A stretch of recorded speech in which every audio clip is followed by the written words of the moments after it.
Hello guys, welcome back to my channel. চলে এসেছি ছোট্ট একটা শর্টস নিয়ে। তো তোমাদেরকে বলেছিলাম রিসেপশনের শর্টস নিয়ে আসবো, তো চলে এসেছি তোমাদের সামনে রিসেপশনের শর্টস নিয়ে। তো দেখতেই পাচ্ছ ডেকোরেশনটা কেমন ছিল, খুব সুন্দর লাগছিল পুরোটাই।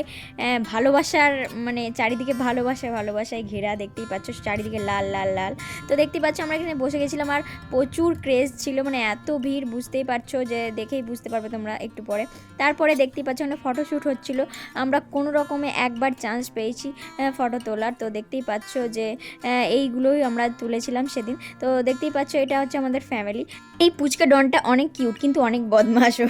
তো দেখতেই পাচ্ছ যে প্রচুর ভিড়, আস্তে আস্তে যত রাত বাড়ছে ভিড় বাড়ছে। আমরা একটু তাড়াতাড়ি গিয়েছিলাম। আমার বিয়ে বাড়ির মেন আকর্ষণ হচ্ছে খাবার। তো দেখতেই পাচ্ছ আমি বসে পড়ে গিয়েছিলাম, কেননা ভিড় যত মানে যত রাত বাড়বে ভিড় বাড়বে, অপাদা বললো। তো সেই জন্য অনেক দিন আমি ফুড রিভিউ করিনি, তো আজকে করব। দেখতেই পেলে প্রথমে পড়ে গিয়েছিল রাধা বল্লভী চানা মশলা আর স্যালাড, তারপরে পড়ে গিয়েছিল পোলাও, তারপরে ভাত আর চিকেন কষা। তো তোমরা দেখতেই পাচ্ছ লাল লাল ঝাল ঝাল, কিন্তু প্রচুর মানে ঝাল ঝাল ছিল।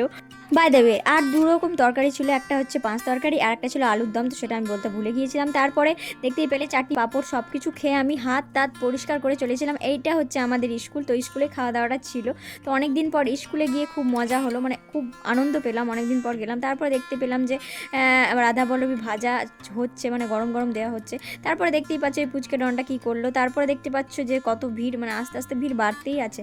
তো বেশি আমরা রাত করিনি সেদিন, তাড়াতাড়ি বাড়ি চলে গিয়েছিলাম, কারণ খাওয়া দাওয়ার পর বেশি হাঁটা চলা করলে আমার খিদে পেয়ে যায়, সেই জন্য আমি বাড়ি চলে গিয়েছিলাম। তো দেখতে পাচ্ছ ভাইয়ের সঙ্গে বাড়ি চলে গিয়েছিলাম, মা আগে চলে গিয়েছিল।